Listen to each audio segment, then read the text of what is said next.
ഇറാനിൽ ശക്തമായ ആക്രമണം തുടരുമെന്ന് മുന്നറിയിപ്പ് ആവർത്തിച്ച യു.എസ്. President Donald Trump. സമാധാന ധാരണ ഇറാന് താൽപ്പര്യമില്ലെന്ന് തുടർച്ചയായി ആ രാജ്യം തെളിയിക്കുകയാണ്. ധാരണയിലെത്താൻ ശ്രമിക്കുന്ന വേളയിൽ എല്ലാം ആ നീക്കങ്ങൾ മാറ്റിമറിക്കാനുള്ള നടപടികളാണ് ഇറാൻ കൈക്കൊള്ളുന്നത്. വൈകാതെ സമാധാന നീക്കങ്ങളിലേക്ക് ഇറാൻ വന്നെത്തുമെന്നും ട്രംപ് വ്യക്തമാക്കി. This is with this skirmish we have with the Islamic Republic of Iran, and I call it that because let me tell you, they're getting hit so hard, and they want to make a deal. But I say they're not ready to make a deal, because every time they make a deal, they want to change it and everything. They're not ready. They'll be ready very soon.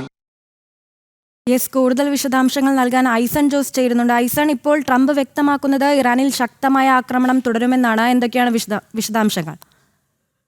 Krishnapriya, ആക്രമണം തുടരുമെന്ന് തന്നെയാണ് Trump ഇപ്പോൾ വിശദീകരിച്ചത്.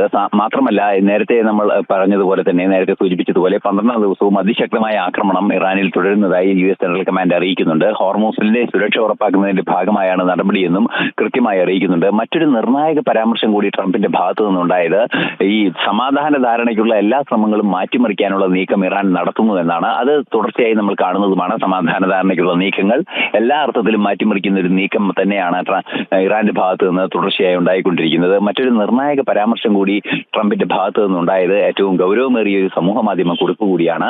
അതിൽ അദ്ദേഹം പറയുന്നത്, ഹോർമൂസിൽ ഏതെങ്കിലും ഒരു കപ്പലിന് നേരെ ആക്രമണം നടത്തിയാൽ ആ ആക്രമണം നടത്തിയതിന് പിന്നാലെ ഏതെങ്കിലും ഒരു പ്രധാനപ്പെട്ട പാലമോ, ഇറാനിലെ ഏതെങ്കിലും ഒരു പ്രധാനപ്പെട്ട പാലമോ അല്ലെങ്കിൽ സുപ്രധാനമായ വൈദ്യുതോൽപാദന കേന്ദ്രമോ തകർക്കുമെന്ന ഒരു മുന്നറിയിപ്പ് കൂടിയാണ്. അതായത് ഏതെങ്കിലും തരത്തിൽ ഇനിയും ആക്രമണം തുടർന്നാൽ അതിന് സമാനമായ രീതിയിൽ അതിശക്തമായ ആക്രമണം ഊർജ്ജോൽപാദന കേന്ദ്രങ്ങളിലും അതുപോലെ തന്നെ പശ്ചാത്തല സൗകര്യ സംവിധാനങ്ങളിലും ശക്തമായി ഉണ്ടാകുമെന്നൊരു മുന്നറിയിപ്പും ട്രംപ് നൽകുന്നുണ്ട്.